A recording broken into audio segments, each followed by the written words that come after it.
Hi everyone, నమస్తే. Welcome to my channel. ఈరోజు మనం డీసీ జనరేటర్ గురించి, అదేవిధంగా దాని యొక్క కన్స్ట్రక్షన్ గురించి తెలుసుకుందాం. సో ఈ డీసీ జనరేటర్ అంటే ఏంటి? ఇది ఏం చేస్తుంది అంటే మెకానికల్ ఎనర్జీని ఎలక్ట్రికల్ ఎనర్జీగా కన్వర్ట్ చేస్తుంది అనమాట. ఈ జనరేటర్ ఏం చేస్తుంది? మెకానికల్ ఎనర్జీని ఎలక్ట్రికల్ ఎనర్జీగా కన్వర్ట్ చేస్తుంది. సో ఈ డీసీ జనరేటర్ అంటే ఏంటి అంటే ఇప్పుడు మనకు వచ్చే అవుట్పుట్ అనేది డీసీ అనమాట. అంటే మెకానికల్ ఎనర్జీని డీసీ ఎలక్ట్రికల్ ఎనర్జీగా కన్వర్ట్ చేస్తుంది. త్రూ దేని ద్వారా? ఎలక్ట్రోమాగ్నెటిక్ ఇండక్షన్ ద్వారా. అంటే ఎలక్ట్రోమాగ్నెటిక్ ఇండక్షన్ ప్రిన్సిపల్ని బేస్ చేసుకొని మెకానికల్ ఎనర్జీని మనకి డీసీ ఎలక్ట్రికల్ ఎనర్జీగా కన్వర్ట్ చేస్తుంది అనమాట. సో దాని యొక్క కన్స్ట్రక్షన్ గురించి తెలుసుకుందాం. అంటే అందులో ఉన్న పార్ట్స్ ఏంటి, అవి ఎలా వర్క్ అవుతాయి, వీటన్నిటి గురించి తెలుసుకుందాం. చూసారు కదా, ఇది డీసీ జనరేటర్ అనమాట. దీనిలో మెయిన్ పార్ట్స్ ఏంటంటే ఒకటి కమ్యుటేటర్, బ్రషెస్, ఆర్మేచర్, ఇంకా స్టాటర్ అన్నమాట. సో ఇప్పుడు వీటన్నిటి గురించి తెలుసుకుందాం. So first stator. ఈ స్టాటర్ అంటే ఏంటి? ఇది ఒక స్టేషనరీ పార్ట్ అన్నమాట. స్టాటర్ అనేది ఇది స్టేషనరీ పార్ట్. ఇది దేంతో తయారై ఉంటుందంటే పర్మనెంట్ మ్యాగ్నెట్స్తో కానీ లేకపోతే ఎలక్ట్రోమాగ్నెటిక్ కాయిల్స్తో కానీ మేడప్ అయి ఉంటుందన్నమాట. అర్థమైంది కదా? ఈ స్టేటర్ అనేది స్టేషనరీ పార్ట్ అనమాట. ఇది దేనితో మేడప్ అయి ఉంటుందంటే పర్మనెంట్ మ్యాగ్నెట్స్తో కానీ లేకపోతే ఎలక్ట్రోమాగ్నెటిక్ కాయిల్స్ అంటే వైండింగ్తో కానీ మేడప్ అయి ఉంటుందన్నమాట. సో దీని యొక్క ఫంక్షన్ ఏంటి అంటే మెయిన్ ఇది ఏం చేస్తుంది అంటే మ్యాగ్నెటిక్ ఫీల్డ్ని ప్రొడ్యూస్ చేస్తుంది అనమాట. ఇది ఏం చేస్తుంది? మ్యాగ్నెటిక్ ఫీల్డ్ని ప్రొడ్యూస్ చేస్తుంది. సో ఈ మ్యాగ్నెటిక్ ఫీల్డ్ అనేది ఆర్మేచర్తో ఇంటరాక్ట్ అవుతుంది అనమాట. అర్థమైంది కదా? ఈ స్టేటర్ ఏంటి? ఇది ఒక స్టేషనరీ పార్ట్ అనమాట. ఇది దేంతో మేడప్ అయి ఉంటుంది? పర్మనెంట్ మ్యాగ్నెట్స్తో కానీ లేకపోతే ఎలక్ట్రోమాగ్నెటిక్ కాయిల్స్ అంటే ఫీల్డ్ వైండింగ్స్తో కానీ మేడప్ అయి ఉంటుందన్నమాట. దీని యొక్క మెయిన్ ఫంక్షన్ ఏంటి, మెయిన్ రోల్ ఏంటి అంటే ఇది మ్యాగ్నెటిక్ ఫీల్డ్ని ప్రొడ్యూస్ చేసిద్ది అనమాట. ఈ మ్యాగ్నెటిక్ ఫీల్డ్ అనేది దేంతో ఇంటరాక్ట్ అవుతుంది అంటే ఆర్మేచర్తో. అంటే ఆర్మేచర్ అంటే రోటర్ అనమాట. ఈ రోటర్ అనేది ఈ మ్యాగ్నెటిక్ ఫీల్డ్లో రొటేట్ అవుతుంది అనమాట. అర్థమైంది కదా? సో ఇప్పుడు ఈ ఎలక్ట్రోమాగ్నెట్స్ ఇంకా పర్మనెంట్ మ్యాగ్నెట్స్ ఇవి ఏంటి అంటే యాక్చువల్గా ఎలక్ట్రోమాగ్నెట్స్ అంటే ఇందులో ఈ స్టేటర్ అనేది దీని లోపల ఏముంటుంది? ఫీల్డ్ వైండింగ్ అనేది ఉంటుంది అనమాట. ఎక్కువ జనరేటర్స్లో మనం ఎలక్ట్రోమాగ్నెట్స్ని యూజ్ చేస్తాం. అంటే చూసారు కదా, ఇది అనమాట ఒక సాలినాయిడ్ లాగా ఉంటుంది అనమాట. ఫీల్డ్ వైండింగ్ అనేది చుట్టూ ఉంటుంది అనమాట. దీన్ని యూజ్ చేయటం వల్ల అడ్వాంటేజెస్ ఏంటి అంటే మనం ఈ మ్యాగ్నెటిక్ ఫీల్డ్ స్ట్రెంత్ని అడ్జస్ట్ చేసుకోవచ్చు. ఇది ఎలా అంటే కరెంట్ని కంట్రోల్ చేసుకుంటూ మనం దీని యొక్క మ్యాగ్నెటిక్ ఫీల్డ్ యొక్క స్ట్రెంత్ని మనం అడ్జస్ట్ చేసుకోవచ్చు అనమాట. అందుకనే ఎక్కువగా ఎలక్ట్రోమాగ్నెట్స్ అనేవి యూజ్ చేస్తామన్నమాట. పర్మనెంట్ మ్యాగ్నెట్స్ ఎప్పుడు యూజ్ చేస్తామంటే స్మాల్ డీసీ జనరేటర్స్లో వీటిని యూజ్ చేస్తామన్నమాట. ఇవి కన్సిస్టెంట్ మ్యాగ్నెటిక్ ఫీల్డ్ని ప్రొవైడ్ చేస్తాయి అన్నమాట. అర్థమైంది కదా? So next rotor. ఈ రోటార్ని మనం ఏమంటాము? ఆర్మేచర్ అని కూడా అంటామన్నమాట. ఇది రొటేటింగ్ పార్ట్ అనమాట. సో ఇది ఏం చేస్తుందంటే మ్యాగ్నెటిక్ ఫీల్డ్తో ఇంటరాక్ట్ అయ్యి మనకి ఎలక్ట్రికల్ ఎనర్జీని ప్రొడ్యూస్ చేస్తుంది. అర్థమైంది కదా? ఈ రోటార్ అనేది మ్యాగ్నెటిక్ ఫీల్డ్తో రొటేట్ అయ్యి మనకి ఎలక్ట్రికల్ ఎనర్జీని ప్రొడ్యూస్ చేస్తుంది అనమాట. ఈ రోటార్లో మెయిన్ పార్ట్స్ ఏముంటాయంటే ఒకటి కోరు, ఇంకొకటి వైండింగ్, ఇంకొకటి షాఫ్ట్ అనమాట. సో ఇప్పుడు ఫస్ట్ కోర్ అనమాట. ఈ కోర్ అనేది ఇది రొటేటింగ్ పార్ట్ అనమాట. సో ఇదేంటంటే కాపర్ వైర్తో వూండ్ అయ్యి ఉంటుంది అనమాట. ఈ ఆర్మేచర్ కోర్ అనేది సిలిండ్రికల్ ఐరన్ కోర్ అనమాట. ఇది కాపర్ వైర్తో వూండ్ అయ్యి ఉంటుంది అనమాట. సో నెక్స్ట్ వైండింగ్స్ అంటే ఏంటి? ఇప్పుడు ఆర్మేచర్ కోర్ ఉంది కదా, ఈ ఆర్మేచర్ కోర్ చుట్టూ కూడా మనం ఏం చేస్తామంటే ఇన్సులేటెడ్ కాపర్ వైర్ కాయిల్ని మనం ఏం చేస్తాము? చుడతామన్నమాట. అర్థమైంది కదా? ఈ ఆర్మేచర్ కోర్ చుట్టూ మనం ఇన్సులేటెడ్ కాపర్ వైర్ కాయిల్ని మనం చుడతామన్నమాట. ఇది ఏం చేస్తుందంటే దీని యొక్క టర్న్స్ అనేవి మనకి అవుట్పుట్ వోల్టేజ్ మీద ఎఫెక్ట్ చూపిస్తాయి అన్నమాట. ఈ టర్న్స్ అనేవి దేని మీద ఎఫెక్ట్ చూపిస్తాయి అంటే అవుట్పుట్ వోల్టేజ్ మీద ఎఫెక్ట్ చూపిస్తాయి అనమాట. ఇంకోటి షాఫ్ట్. ఈ షాఫ్ట్ అనేది రోటార్కి కనెక్ట్ అయ్యి ఉంటుంది అనమాట. చూసారు కదా, ఇది షాఫ్ట్. ఇది ఎక్కడ అంటే ఇప్పుడు మనం టర్బైన్ నుంచి మనకి మెకానికల్ ఇన్పుట్ అనేది వస్తుంది కదా, సో ఈ షాఫ్ట్ అనేది దాని నుంచి దీనికి కనెక్ట్ అవుతుంది. దానివల్ల ఇది షాఫ్ట్ అనేది రొటేట్ అవుతుంది. ఇది రొటేట్ అవ్వటం వల్ల ఆర్మేచర్ కూడా రొటేట్ అవుతుంది అనమాట విత్ ఇన్ మ్యాగ్నెటిక్ ఫీల్డ్లో. అర్థమైంది కదా. సో అంటే మనకు వచ్చిన మెకానికల్ ఇన్పుట్ని మనం ఈ రోటార్కి ఇస్తుంది అనమాట. ఇది షాఫ్ట్ అనమాట. So commutator.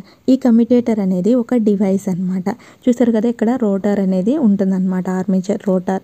ఈ రోటార్కి కమ్యుటేటర్ అనేది కనెక్ట్ అయ్యి ఉంటుందన్నమాట. సో ఇందులోని కాపర్ సిగ్మెంట్స్ అనేవి ఉంటాయి అన్నమాట చాలా.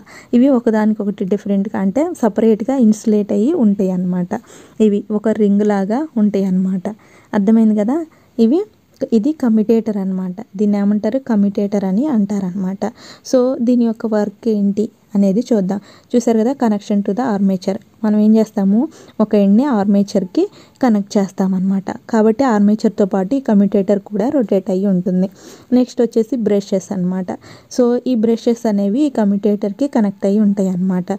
సో ఈ బ్రషెస్ ఏం చేస్తాయంటే ఈ జనరేట్ అయిన కరెంట్ని కమ్యుటేటర్ నుంచి ఎక్స్టర్నల్ సర్క్యూట్కి ట్రాన్స్ఫర్ చేస్తాయి అన్నమాట. అర్థమైంది కదా. సో ఇప్పుడు ఈ కమ్యుటేటర్ ఏం చేసిద్ది అంటే కరెంట్ని రివర్సల్ చేసిద్ది అనమాట.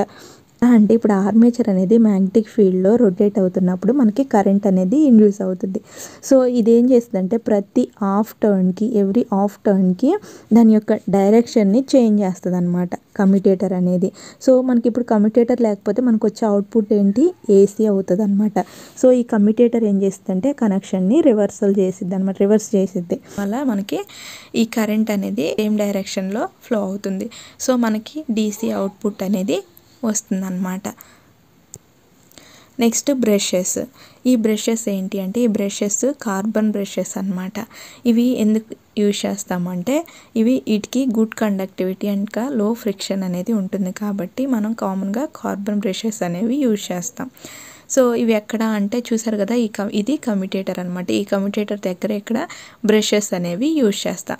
ఈ బ్రషెస్ ఏం చేస్తాయి అంటే కరెంట్ని కలెక్ట్ చేసుకుంటాయి అనమాట. కలెక్ట్ చేసుకొని ఎక్స్టర్నల్ సర్క్యూట్కి ఒక వైర్ ద్వారా ట్రాన్స్ఫర్ చేస్తాం అనమాట. అంటే కరెంట్ని ట్రాన్స్ఫర్ చేయడానికి బ్రషెస్ అనేవి మనం యూజ్ చేస్తాం అనమాట. ఎక్స్టర్నల్ సర్క్యూట్ అంటే ఏంటి, ఇప్పుడు బ్రషెస్ ఉన్నాయి కదా, ఈ బ్రషెస్ నుంచి లోడ్కి మనం ఒక వైర్ని యూజ్ చేసుకొని కనెక్ట్ చేస్తామన్నమాట. అంటే డీసీ అవుట్పుట్ని వైర్ అనేది క్యారీ చేస్తుంది. దీన్నే ఎక్స్టర్నల్ సర్క్యూట్ అని అంటామన్నమాట. నెక్స్ట్ హౌసింగ్ అంటే ఏం లేదు, ఇప్పుడు మనం ఇది చూసాం కదా, ఇప్పుడు స్టాటర్ కానీ రోటార్ కానీ మొత్తం అసెంబ్లీ ఉంటుంది కదా, దీని ప్రొటెక్షన్ కోసం మనం హౌసింగ్ అనేది యూజ్ చేస్తామన్నమాట. అంటే ఈ హౌసింగ్ కూడా ఎలా చేస్తాము అంటే ఇప్పుడు షాఫ్ట్ అనేది ఫ్రీగా రొటేట్ అయ్యే విధంగా, ఇంకా అదేవిధంగా ఇప్పుడు ఓవర్ హీట్ అయిందనుకో ఆ ఓవర్ హీట్ని రెడ్యూస్ చేయడానికి కావాల్సిన వెంటిలేషన్ని ప్రొవైడ్ చేసే విధంగా ఈ విధంగా మనం ఏం చేస్తామంటే హౌసింగ్ అనేది రెడీ చేస్తామన్నమాట. అంటే కాంపోనెంట్ ప్రొటెక్షన్ కోసం మనం హౌసింగ్ అనేది యూజ్ చేస్తాం. ఇంకోటి బేరింగ్ అనమాట. బేరింగ్ అంటే మనం ఇప్పుడు షాఫ్ట్ ఉంది కదా, ఇప్పుడు టర్బైన్ నుంచి షాఫ్ట్ కనెక్ట్ చేస్తాం కదా, ఇక్కడ మనం బేరింగ్స్ అనేవి యూజ్ చేస్తాం అనమాట. ఈ బేరింగ్స్ యూజ్ చేయడం వల్ల ఏమవుతుందంటే ఈ ఫ్రిక్షన్ని రెడ్యూస్ చేస్తాయి అన్నమాట. అదేవిధంగా ఆర్మేచర్ అనేది స్మూత్గా రొటేట్ అయ్యే విధంగా చేస్తుంది అన్నమాట. చూసారు కదా, ఇది అన్నమాట ఇవి దీంట్లో ఉన్న కాంపోనెంట్స్. సో చూసుకుంటే ఫ్రెండ్స్, ఇది డీసీ జనరేటర్ అన్నమాట. యోక్ ఉంది కదా, ఈ ఫ్రేమ్ యోక్ అనేది దేంతో మేడప్ అయి ఉంటుంది, క్యాస్ట్ ఐరన్ కానీ ఇంకా స్టీల్తో కానీ మేడప్ అయి ఉంటుంది అనమాట. ఇది మెకానికల్ స్ట్రెంగ్త్ అనేది ఇస్తుంది అనమాట, ప్రొవైడ్ చేస్తుంది అనమాట. అదేవిధంగా ఇది ఏం చేస్తుంది అంటే మ్యాగ్నెటిక్ ఫ్లక్స్ని క్యారీ చేస్తుంది అనమాట. ఇప్పుడు ఫీల్డ్ వైండింగ్ వల్ల మనకేమవుతుంది, మ్యాగ్నెటిక్ ఫ్లక్స్ అనేది ప్రొడ్యూస్ అవుతాయి కదా, సో వాటిని క్యారీ చేస్తుంది అనమాట ఈ ఫ్రేమ్ ఆర్ యోక్ అనేది. ఇంకోటి పోల్ షూ అనమాట. ఈ పోల్ షూ ఏం చేస్తుంది అంటే దీని యొక్క మెయిన్ జాబ్ ఏంటి అంటే ఇది spread and direct the magnetic field with in the generator. అంటే మ్యాగ్నెటిక్ ఫీల్డ్ని స్ప్రెడ్ చేస్తుంది అనమాట. అంటే స్ట్రాంగ్ మ్యాగ్నెటిక్ ఫీల్డ్ని క్రియేట్ చేస్తుంది అనమాట ఈ పోల్ షూ అనేది. ఈ ఫీల్డ్ వైండింగ్ ఉంది కదా, ఈ ఫీల్డ్ వైండింగ్ ఏం చేస్తుంది, మ్యాగ్నెటిక్ ఫీల్డ్ని క్రియేట్ చేస్తుంది. వీటికి అంటే క్రియేట్ చేసిన మ్యాగ్నెటిక్ ఫీల్డ్ని స్ప్రెడ్ చేసి అంటే ఒక స్ట్రాంగ్ మ్యాగ్నెటిక్ ఫీల్డ్ని ప్రొవైడ్ చేస్తుంది అనమాట ఈ పోల్ షూ అని. ఈ మ్యాగ్నెటిక్ ఫీల్డ్లోని ఆర్మేచర్ అనేది రొటేట్ అవుతుంది అనమాట. రొటేట్ అయ్యి మనకేమవుతుంది, కరెంట్ అనేది ఇండ్యూస్ అవుతుంది. సో ఇండ్యూస్ అయినప్పుడు ఈ కమ్యుటేటర్ ఏం చేస్తుంది, ఈ ఆర్మేచర్ కాయిల్ యొక్క కనెక్షన్స్ని రివర్సల్ చేస్తుంది ఎవ్రీ హాఫ్ టర్న్కి. దానివల్ల ఏమవుతుంది, మనకి సేమ్ డైరెక్షన్లో కరెంట్ అనేది ఫ్లో అవుతుంది. సో దాన్ని మనం కనెక్ట్ చేస్తే మనకి స్టడీ స్టేట్ డీసీ అవుట్పుట్ అనేది వస్తుంది అనమాట. సో ఈ బ్రషెస్ ఉన్నాయి కదా, ఈ బ్రషెస్ ఏం చేస్తాము, ఈ కమ్యుటేటర్కి కనెక్ట్ చేస్తాము. అంటే ఈ బ్రషెస్ ఏం చేస్తాయి, ఆ కరెంట్ని కలెక్ట్ చేసుకొని దాన్ని ట్రాన్స్ఫర్ చేస్తాయి అనమాట. ఇక్కడ బేరింగ్స్ అనమాట. ఈ బేరింగ్స్ ఏం చేస్తాయి, ఇప్పుడు ఇవి షాఫ్ట్ ఉంటుంది కదా, ఇక్కడ మనకి టర్బైన్ ఉంటుంది. ఇదేంటది, టర్బైన్. ఈ టర్బైన్ నుంచి ఇక్కడ షాఫ్ట్ అనేది కనెక్ట్ చేస్తాం. ఈ షాఫ్ట్ దీనివల్ల ఏమవుతుంది, ఆర్మేచర్ అనేది రొటేట్ అవుతుంది అనమాట మ్యాగ్నెటిక్ ఫీల్డ్లో. సో ఇక్కడ బేరింగ్స్ ఎందుకు యూజ్ చేస్తామంటే ఈ ఆర్మేచర్ అనేది మంచిగా రొటేట్ అవడానికి, ఫ్రిక్షన్ని రిడ్యూస్ చేయడానికి, స్మూత్ ఆపరేషన్ కోసం మనం ఈ బేరింగ్స్ అనేవి యూజ్ చేస్తాం. సో ఫ్రెండ్స్, ఇది డీసీ జనరేటర్ అండ్ ఇంకా దాని యొక్క కన్స్ట్రక్షన్ గురించి. సో ఏమన్నా డౌట్స్ ఉంటే తప్పకుండా అడగండి, నేను క్లారిఫై చేయడానికి ప్రయత్నిస్తాను. Thank you for watching. Thank you so much.